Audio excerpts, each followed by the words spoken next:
सुन लीजिए, high court bench Gorakhpur में कब बनेगा, एक हफ्ते बाद मैं विस्तृत जानकारी के साथ बताऊंगा। बंद भक्ति है ये। किसी व्यक्ति की आप देवता की तरफ पूजा करें, अपने माता पिता के अलावा मैं किसी की पूजा नहीं करता। पूजा होती माता पिता के अलावा पूजा नहीं होती है। तो सुनिए, कौन पूजा करता है माता पिता का? सुन लीजिए ना, खाली शब्दों में होता है, शब्दों में होता है। मैं पूजा करता हूँ मोदी की, मैं करता हूँ। जिलाधिकारी का कार्यालय यहाँ था, तोड़ दिया गया कि नए सिरे से बनेगा।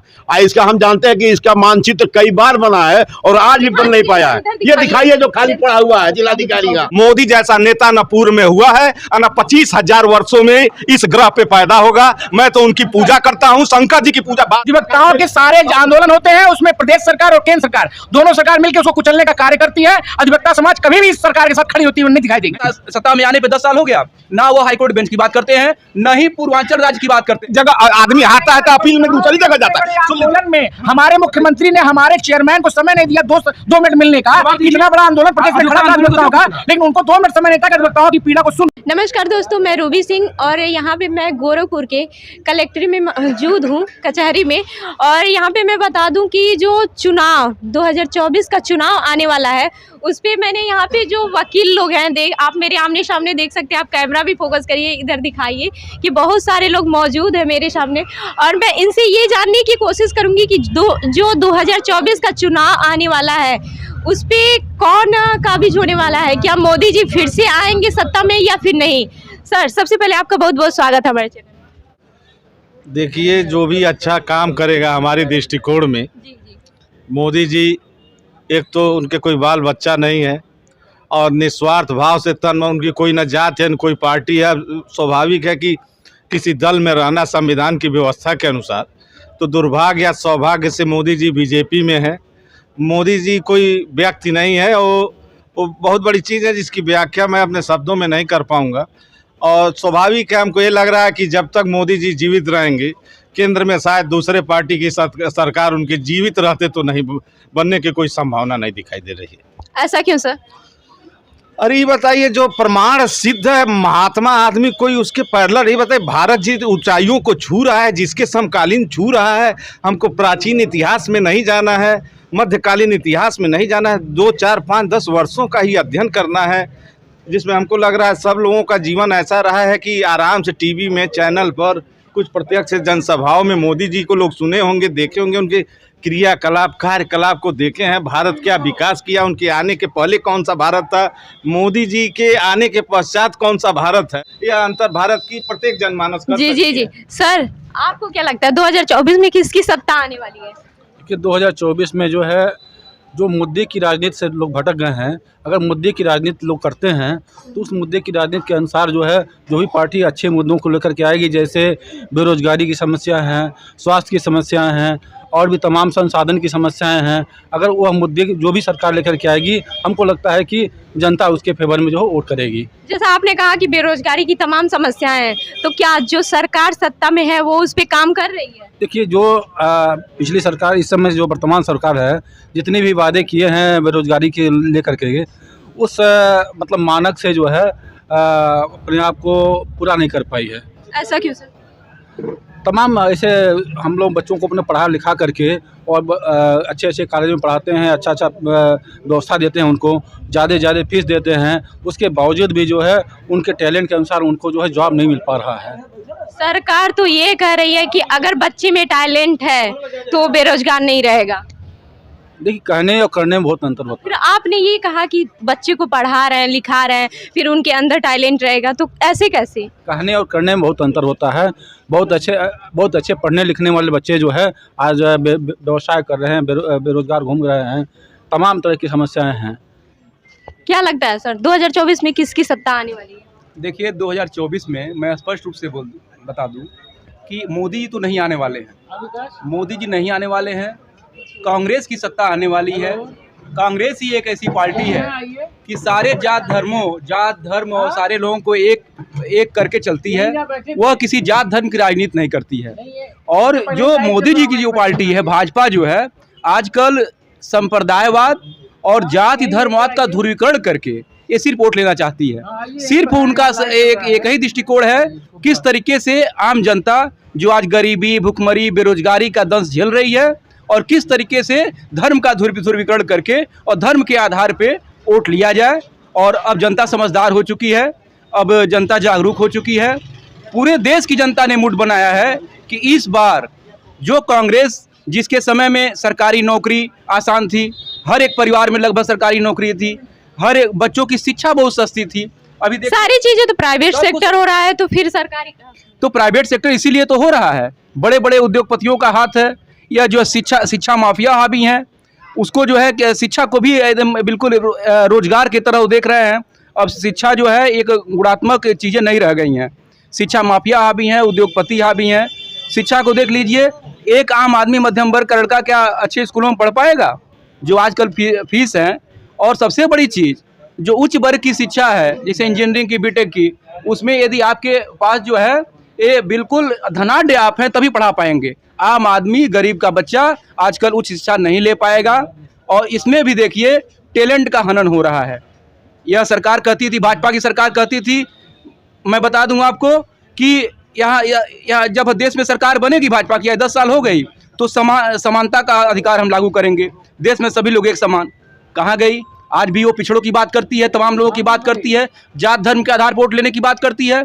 लेकिन कांग्रेस ही एक ऐसी विचारधारा है कि जो ना जात की बात। अभी आपने कहा जात धर्म के नाम पर जब जातिवाद की बात आई थी तो मोदी जी ने सख्ती इसके खिलाफ थे, तो इस पे आप क्या कहेंगे? मोदी जी और कांग्रेस की जहां तक आप बात कर रहे हैं कि राहुल गांधी का ये बयान है कि जातिगत जनगणना होनी चाहिए। जातिगत जनगणना ये राहुल गांधी का वक्तव्य नहीं है, यह मीडिया का वक्तव्य है। मैं दिखा सकती हूँ, ये चीजें हैं, ये पता चल गया कि मीडिया को नहीं, मीडिया जनगणना की बात कर रहे हैं। जातिगत जनगणना वो खुद अपने प्रेस कॉन्फ्रेंसिंग में जो वो आप रूबी जी देखिए, आप जो है वरिष्ठ पत्रकार हैं, और यह सिगुफा सिर्फ भाजपा की सरकार ने छेड़ा है। जिस तरीके से देखिए अंदर चाहे जो कुछ भी हो, लेकिन उन्होंने बोला था कि जातिगत जनगणना होनी चाहिए, सपोर्ट में है उसके। तो ये मैंने ये क्वेश्चन उठाया ना कि मैंने ये कहा है कुछ कि अलायंस पार्टियों की बात हो सकती है, जो क्षेत्रीय पार्टियां हैं वह ये बात कर सकती हैं। हाँ, जातीय जनगणना का उनका यह सेंस नहीं था कि वो जातियों में ध्रुवीकरण करके बांटना चाहते हैं। उनका यह सेंस था कि जिसकी जितनी हिस्सेदारी, उसकी भागीदारी, उसकी उतनी हिस्सेदारी। इस सेंस को लेकर उन्होंने कहा। मैंने जातिगत ध्रुवीकरण करने के लिए नहीं कहा है, लेकिन राहुल गांधी का ये बयान था ना कि जातिगत जनगणना होनी चाहिए, होनी चाहिए। हाँ, तो जातिगत जनगणना होनी चाहिए, तो इसमें कहाँ पर वो धर्म के आधार पर जातिगत बांटने की बात तो कहीं नहीं है। वो मैंने बांटने की बात मैंने भी नहीं कही है। मैंने बस जातिगत जनगणना चाहिए, ये कह रहे हैं कि मोदी जी ये कह रहे हैं जातिगत जनगणना होनी चाहिए, ये भी बोले हैं। पिछली वीडियो में आप स्टेप करके देखेंगे तो ये चीजें ये बोले हैं अनुज जी। तो मैंने इस पे बोला है कि राहुल गांधी ने बोला था कि जातिगत जनगणना होनी चाहिए, ना कि प्रधानमंत्री मोदी ने बोला। नहीं, वो जातिगत जनगणना जो भी उन्होंने कहा है वो इसके लिए कहा है कि जो जितने में है उसको उस तरह की हिस्सेदारी मिले। उनका सेंस यही था, इस सेंस से उन्होंने किया है। क्या कहेंगे सर, 2024 में किसकी सरकार आने वाली है? भाजपा की सरकार आ रही है। क्यों भाजपा की? क्यों भाजपा की सर? चीजें नजर आती हैं, वो सबको नजर आ रहा है। क्या चीज है? क्या चीज है? जो उन्होंने विकास की बात कही थी, विकास आज शुरू है। अच्छा, विकास हो रहा है क्या सर? आपको क्या लगता है विकास? हमें नहीं लग रहा है। ये तो कह रहे हैं कि विकास ही नहीं हो रहा है, इनको नहीं लग रहा है। अब सामने देखिए बिल्डिंगें बन रही हैं। जी बताइए। मोदी की सरकार, यह जो जोगी की सरकार, ये मोदी की जो सरकार चल रही है, इस सरकार में हमने जो देखा अभी तक, हम लोग भी इस समाज में रह रहे हैं और विशेषकर कचहरी में हम लोग हैं, तो सभी तरह के वर्ग के लोग मिलते हैं। ये केवल ये देखिए, ये क्या बोल रहा है, सभी वर्ग के लोग हैं, विकास हो रहा है, विकास नहीं हो रहा है, ये बोल रहे हैं। समुदाय तो सभी हैं, लेकिन सारे समुदायों का विकास हो रहा है, तमाम सारी योजनाएं हैं, लोग लाभ ले रहे हैं। और विकास मैडम ठप है। गोरखपुर को देख लीजिए, सीएम सिटी है। हमारे सीएम साहब, मुख्यमंत्री जी ने कहा था, हमेशा पार्लियामेंट में उठाते रहते थे कि गोरखपुर में हाई कोर्ट का बेंच बनेगा। हाई कोर्ट का बेंच के बारे में जब मुख्यमंत्री हुए तो एक बार भी सांस नहीं ले रहे हैं कि हाई कोर्ट बेंच गोरखपुर में बने। एक नंबर ये हो गया, पार्लियामेंट में चिल्ला चिल्ला के बोलते थे। मुख्यमंत्री बनते ही उन्होंने कहा गोरखपुर में मेट्रो ट्रेन चलाएंगे। एक भी मेट्रो ट्रेन का पिलर पाया कहीं गड़ रहा हो तो दिखा दीजिए। क्या कहेंगे सर इस पे? क्या कहेंगे? तमाम सारी चीजें नहीं ये जुड़वा भी रहे उनके जो आ रहे थे, धीरे धीरे कोई काम होता है, विकास की सीढ़ियां शुरू हो गई हैं। आने वाले समय में मेट्रो भी आएगा। अरे 10 साल हो गया, आप 6 महीने में वादा किए थे कि 6 महीने में हम मेट्रो ट्रेन का पिलर गड़वा देंगे, लेकिन जी कुछ जी जी नहीं जी करना जी चाहता हूँ। जी जी बताइए। देखिए, मैं अभी वर्तमान में फिलहाल किसी पार्टी से मैं जुड़ा हुआ नहीं हूँ। जी जी बड़ी योजनाएं जैसे मान लीजिए घर में जहाज खरीदना है, व्यक्तिगत में बातें कर रहा हूँ, तो समय लगेगा। घर में मोटरसाइकिल खरीदना है 2-3 महीने में हो जाएगा। सुन लीजिए कांग्रेस के इतिहास को अगर देखा जाए, पूरा कपड़ा दागदार दामनों से भरा हुआ है। अरे लोग कपड़ा 2G नहीं पहनते थे। स्पेक्ट्रम, सुन लीजिए, 2G स्पेक्ट्रम और बड़े बड़े घोटाले अगर कहीं से स्टार्ट हुए तो कांग्रेस के जमाने से हुए। जिसको भ्रष्टाचार करने का तरीका और जरिया नहीं मालूम था, अगर किसी ने दिया तो कांग्रेस ने दिया। कांग्रेस हमारी जड़ों को इतना खोखला कर दी। मोदी जी आए तो कहीं अमृतवाणी संजीवनी लेकर के कि प्राण आया, समझ लीजिए, राजनीति में, भारतीय राजनीति में। नहीं, अब हम जा रहे हैं, इसलिए उठ रहे हैं। ये जिलाधिकारी का कार्यालय यहाँ था, तोड़ दिया गया कि नए सिरे से बनेगा। इसका हम जानते हैं कि इसका मानचित्र कई बार बना है और आज भी बन नहीं पाया है। ये दिखाइए जो खाली पड़ा हुआ है जिलाधिकारी का। सुनिए, देखिए, जो इन्होंने कहा है कि कांग्रेस ने कुछ नहीं किया, उन्हीं संसाधनों को मोदी जी बेच रहे हैं। आजकल जो उनके मतलब जो भी रिश्तेदार कह लीजिए, रिश्तेदार बना के रखे हैं अडानी अंबानी को। देश की जितने संसाधन और जितने कांग्रेस ने बनाए थे, चाहे एयरपोर्ट हो चाहे कुछ भी हो, सबको ये बेच के, और इनके जो है मतलब क्या कहा जाए, उनके साले कह लीजिए, चाहे किसी रिश्ते का नाम दे लीजिए, वो सब बेच के इंडिया से बेच के अमेरिका भाग रहे हैं। क्या कहेंगे सर? मैडम, ऐसा देखिए, कुछ नहीं, दोनों फकीर हैं। उत्तर प्रदेश के मुख्यमंत्री फकीर हैं और हमारा भारत का महामंत्री महाफकीर है। जो व्यक्ति ये बताइए, वो कहीं नहीं जाएगा, उसका हड्डी भी समझ लीजिए भारत की जनता और भारत माता के लिए दधीचि जैसे उपयोग किया जाएगा, जन जन के कल्याण के लिए। मोदी जैसा नेता न पूर्व में हुआ है और न 25,000 वर्षों में इस ग्रह पे पैदा होगा। मैं तो उनकी पूजा करता हूँ, शंकर जी की पूजा बाद में करता हूँ। हमारे जीवन काल में ऐसे महान व्यक्ति। अधिवक्ता प्रोटेक्शन एक्ट एक कानून है जिससे अधिवक्ताओं के प्रोटेक्शन के लिए बहुत दिनों से मांग चल रही है। प्रदेश सरकार और केंद्र सरकार दोनों सरकारों ने अधिवक्ताओं के साथ केवल छल का कार्य किया है। अधिवक्ता प्रोटेक्शन एक्ट पर कोई भी बयान इनका नहीं आता है। अधिवक्ता प्रोटेक्शन एक्ट जब तक लागू नहीं करेंगे तब तक हम इस सरकार के साथ नहीं खड़े रहेंगे। पूरा अधिवक्ता समाज इनका विरोध करेगा जब तक ये अधिवक्ता प्रोटेक्शन एक्ट के लिए कोई कानून नहीं बनाते हैं। क्या कहेंगे सर? अब देखिए, ये तो क्षेत्रीय हो गई। आप लोकसभा की बात उठाई थी, अब मुद्दों में मुद्दे देखिए, स्टेट गवर्नमेंट की बात है। हाँ। स्टेट गवर्नमेंट जहाँ अधिवक्ताओं के खिलाफ है, वहाँ मैं भी अधिवक्ताओं के साथ खड़ा हूँ। ऐसा नहीं है कि, सुन लीजिए, भी कोई कार्य नहीं किया अधिवक्ताओं के लिए। केंद्र सरकार जहां हमारे अधिवक्ता बंधु खड़े हैं, मैं भी एक जूनियर अधिवक्ता हूं पेशे से।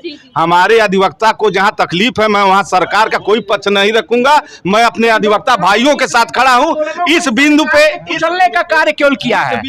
अधिवक्ताओं के सारे आंदोलन होते हैं, उसमें प्रदेश सरकार और केंद्र सरकार दोनों सरकार मिलकर उसको कुचलने का कार्य करती है। अधिवक्ता समाज कभी भी इस सरकार के साथ खड़ी होती हुई नहीं दिखाई देगी। अभी देखिए, हापुड़ आंदोलन हुआ था, सरकार ने किस तरीके से इस आंदोलन को ध्वस्त करने का काम किया। क्या कहेंगे सर? अब देखिए, कुछ कमियां तो सब में रहती हैं, इनके में है, जिसका खामियाजा भी समय रहते अगर कमियों को दूर करेंगे तब तो कुछ परिणाम इनको देखने को मिलेगा। कुछ वर्ग नाराज हैं, कुछ तबके नाराज हैं, उनके बारे में उनको विचार विमर्श करना चाहिए। जो लोग नाराज हैं, वर्ग से हमारी रोजी रोटी इसी वकालत से चलती है। अगर हमारे प्रोटेक्शन के लिए इस सरकार द्वारा कोई कार्य नहीं किया जाता है तो हम कभी भी उस सरकार के साथ नहीं देंगे।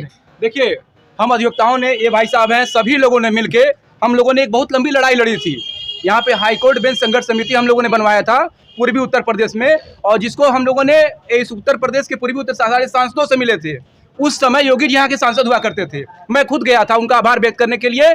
क्यों? कि उन्होंने संसद में आवाज उठाई थी कि यहाँ की जनता 300 किलोमीटर की यात्रा करती है, थक जाती है, पुष्ट दर पुष्ट मुकदमा लड़ती है, लेकिन मुकदमों का अंबार होने के कारण उन्हें न्याय नहीं मिल पाता है। लेकिन 10 साल हो गया, जो हमारे भाई साहब ने अभी कहा, त्रिपाठी जी ने, कि ना अब जो है सत्ता में आने पे 10 साल हो गया, ना वो हाईकोर्ट बेंच की बात करते हैं, न ही पूर्वांचल राज्य की बात करते हैं।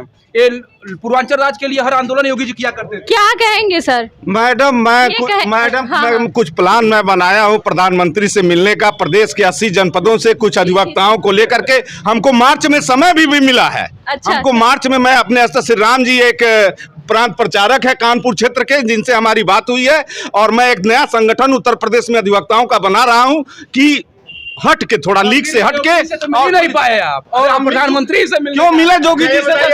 क्यों मिले? संगठन बनाने से सुन लीजिए, जो हमारे भाइयों का कई चीज ठुकरा चुके हैं, तो सुन लीजिए हम क्यों मिले? जब एक जगह आदमी हारता है तो अपील में दूसरी जगह जाता है। आंदोलन में हमारे मुख्यमंत्री ने हमारे चेयरमैन को समय नहीं दिया 2 मिनट मिलने का। इतना बड़ा आंदोलन प्रदेश में खड़ा था अधिवक्ताओं का, लेकिन उनको 2 मिनट समय नहीं था कि अधिवक्ताओं की पीड़ा को सुन लें। हम जोगी जी का समर्थन कर रहे हैं। हम हाई कोर्ट बेंच कब बनेगा? सुनिए, सुनिए मेरी बात। अगर हम कहीं भी मुकदमा हारते हैं, व्यवस्था है निगरानी और अपील की, जब तक लास्ट बिंदु तक हम नहीं जाएंगे। भाई सुन लीजिए, अभी मोदी जी सर में हैं। एक मिनट, इनका एक क्वेश्चन है कि हाई कोर्ट बेंच गोरखपुर में कब बनेगा, ये बताइए। अच्छा सुन लीजिए, हाई कोर्ट बेंच गोरखपुर में कब बनेगा, 1 हफ्ते बाद मैं विस्तृत जानकारी के साथ बताऊंगा। अभी नहीं दे पाएंगे, इनको जानकारी कुछ नहीं है। ये चुनाव तक कहेंगे, चुनाव हो जाने तक कहेंगे कि 1 हफ्ते बाद। सुनिए, जिस भी विषय में हम कोर्ट में तैयार नहीं होते, हम डेट मांगते हैं। बड़े विद्वान अधिवक्ता हो कि श्रीमान जी एक तो डेट दे दिया जाए, हम तैयार हो पाएंगे। और मैं आपके इन प्रश्नों का और भाई साहब के प्रश्नों का 7 पन्ने में 7 दिन लगातार आराम से 12-12 घंटे में जवाब दूंगा। चुनाव के बाद देंगे कि पहले देंगे? इस चुनाव के बाद, इसी चुनाव में दे देंगे लोकसभा वाले में कि कब देंगे? 7 से 7 दिन के अंदर 7 आप वादा करिए बन जाएगा आपकी सरकार। मैं हस्ताक्षर करने के लिए तैयार हूं। मैं आपको बढ़िया से अधिवक्ता प्रोटेक्शन बिल बनाएंगे, लेकिन अधिवक्ता प्रोटेक्शन एक्ट कब लागू करेंगे ये तारीख नहीं बताएंगे। नहीं बता, सुन लीजिए, मैंने पूरे पूर्वांचल में दौरा किया है। सारा अधिवक्ता समाज हमारा इस प्रदेश और मोदी सरकार से दुखी है। इस बार इसको सत्ता से उखाड़ के दम लेगी। आज 24 में एक धर्म निरपेक्ष पार्टी के गठन का निर्माता सबको लेके चलने वाली सरकार कांग्रेस पार्टी की सरकार है, और वही 24 में आ रही है। क्या कहेंगे सर? ये कह रहे हैं सबको लेके चलने वाली सरकार। हम तो मोदी को भगवान के स्थान पे पूजा करते हैं। मैं अपना अच्छा व्यक्तिगत बता रहा हूँ, और कोई अपने भगवान के साथ। सुन लीजिए, अंध भक्ति है ये। किसी व्यक्ति की आप देवता की तरफ पूजा करें, अपने माता पिता के अलावा मैं किसी की पूजा नहीं करता हूं। पूजा होती माता पिता के अलावा पूजा नहीं होती है। तो सुनिए, कौन पूजा करता है माता पिता का? सुन लीजिए, खाली शब्दों में होता है, शब्दों में होता है। मैं पूजा करता हूँ मोदी की, मैं करता हूँ। और सुनिए, माता पिता के अलावा, या मेरा मेरी विचारधारा है, यह मेरी विचारधारा है। मैं मोदी का भगवान के रूप में पूजा करता हूं, और पूर्वरत भगवान को, जो अपने गुरु को मोदी। अगर आप करते हैं तो सभी व्यक्ति नहीं करेंगे। अगर आप पूजा करते हैं, हमारी विचारधारा, मोदी हमारे लिए भगवान है। आपके भगवान जी गोरखपुर में सेंट्रल यूनिवर्सिटी कब तक बना देंगे? 1 हफ्ते में मैं जवाब दूंगा आपको कायदे से। अरे भाई साहब, ये बताइए, अगर बेहतर जवाब 1 हफ्ते में आप पुनः आएंगी और पुनः आपका इंटरव्यू लेंगी। 1 हफ्ते बाद बता जाएगा। जी बिल्कुल, मैं सुबह 1 हफ्ते बाद में भाई हूँ, जूनियर हूँ, मैं कहाँ भाग पाऊंगा आप लोगों के बीच से? कहीं ना कहीं नुक्कड़ पे आपके चंगुल में आ जाऊंगा। 1 हफ्ता इसलिए पा रहा हूँ। वाली है अधिवक्ता समाज इसमें बहुत नाखुश है। प्रदेश और सेंटर में ये मोदी सरकार ने योगी सरकार ने बहुत धोखा दिया है। हमारे किसी आंदोलन को भी इन्होंने समर्थन नहीं किया, ना हापुड़ के आंदोलन को समर्थन किया, और ना ही यहाँ पे जो हमारे भाई साहब ने बताया कि अधिवक्ता प्रोटेक्शन एक्ट की बात है, बिल की बात है। हम लोग को सुरक्षा चाहिए। हम लोग जो पक्ष विपक्ष से पैरवी करते हैं, लेकिन हम लोग को कोई सुरक्षा नहीं है। अगर ये भाजपा सरकार देश के सबसे अधिक विद्वान अधिवक्ताओं के प्रोटेक्शन के बारे में नहीं सोच सकती है, इसको सरकार में रहने का कोई हक नहीं है। क्या कहेंगे सर? इस बिंदु पे हमारे भाई पूर्णतः मैं सहमत हूँ इनसे। इस बिंदु पर देखिए, अधिवक्ता, चूंकि मैं एक अधिवक्ता हूँ, मैं देखिए, एक व्यक्ति में तमाम खूबियां और तमाम कमियां हो सकती हैं। इस बिंदु पे हमारे भाई साहब 100 में 100% सही बोल रहे हैं, और इस बिंदु पे मैं इनका समर्थन मैं कर रहा हूँ। जी। क्योंकि हम लोग उस बिंदु पे दुखी हैं उनसे। हम लोग अधिवक्ता की राजनीति करते हैं, अधिवक्ताओं के वेलफेयर के लिए जो सरकार काम करेगी उसके साथ हम लोग कदम से कदम मिलाकर चलने का काम करेंगे। जी, तो ये आपने देखा कि यहाँ पे मैं गोरखपुर के अधिवक्ता चैम्बर में मौजूद थी, कलेक्ट्री में मौजूद थी, और यहाँ पे आपने देखा कि इन्होंने कहा कि एक हफ्ते में जवाब देंगे, ये पूरा 7 पन्ने का लिखित जवाब होगा। तो एक हफ्ते बाद मैं इनसे फिर से मिलूंगी। तो ऐसे ही अन्य खबरों के लिए जुड़े रहिए हमारे साथ। धन्यवाद।